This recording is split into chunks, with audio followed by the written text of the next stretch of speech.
দেশে জ্বালানি তেলের মজুত আশঙ্কাজনক হারে কমে আসায় সারা দেশে শুরু হয়েছে তেল বিক্রির রেশনিং পদ্ধতি।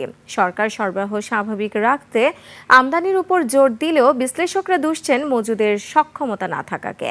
তাদের মতে সিঙ্গাপুর বা ভিয়েতনামের মতো শক্তিশালী রিজার্ভ ও শোধন সক্ষমতা থাকলে বাংলাদেশও এই সংকটে আয়ের সুযোগ পেত। সাদাত হাবিবি সেতুর রিপোর্ট। নায়াসিনামাইড ও স্যালিসাইলিক সমৃদ্ধ লিলি ফেস ওয়াশ যা ফেসের ডেড স্কিন সেল দূর করে দেয় দ্বিগুণ ফাস্টার ব্রাইটেনিং।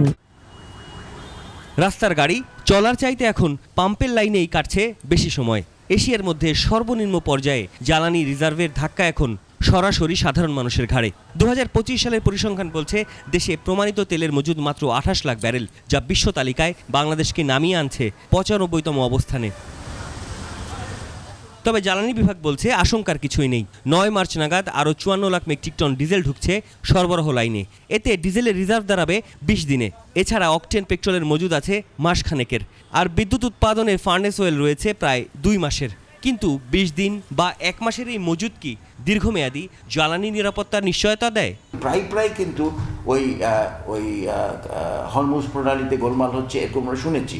তো এইটা যদি আমি মাথায় রাখি, তাহলে আমি কেন আমাদের দেশে এই 30 দিন কিংবা 45 দিন, আমি তো 90 দিনের কথা বলেছিলাম। হ্যাঁ, রিজার্ভার দরকার।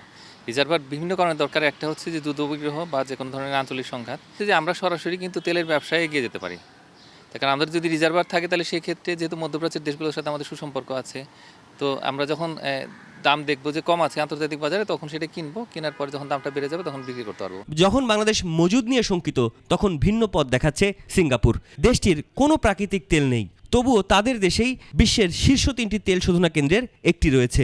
2024 সালে শুধু এ খাতেই সিঙ্গাপুরের রাজস্ব ছিল প্রায় $147 বিলিয়ন। একই মডেলে এগোচ্ছে ভিয়েতনাম। তারা কিন্তু এখন বিশ্ববাজারে বিপুল পরিমাণে তেল রপ্তানি করে, বাংলাদেশ কিন্তু সিঙ্গাপুর থেকে আমদানি করে। সুতরাং আমাদের এখনই কিন্তু একটা বড় শিক্ষা যে আমরা এখন এই তেলের জন্য বড় রকমের যেন স্ট্র্যাটেজিক রিজার্ভার তৈরি করি। এই মুহূর্তে আমার যদি 45 দিনের রিজার্ভ থাকতো, তাহলে কি আমি এত চিন্তা করতাম? কারণ 45, সব অ্যানালিস্ট বলবে, যুদ্ধ অ্যানালিস্ট, এটা 45 দিনের বেশি যেতেই পারে না। বিশ্লেষকদের দাবি, জ্বালানি নিরাপত্তা কেবল আমদানির উপরই নির্ভর করে না, বরং মজুদ সক্ষমতার উপরও নির্ভর করে। বাংলাদেশ সেই পথে হাঁটবে কিনা, সেটি এখন বড় প্রশ্ন।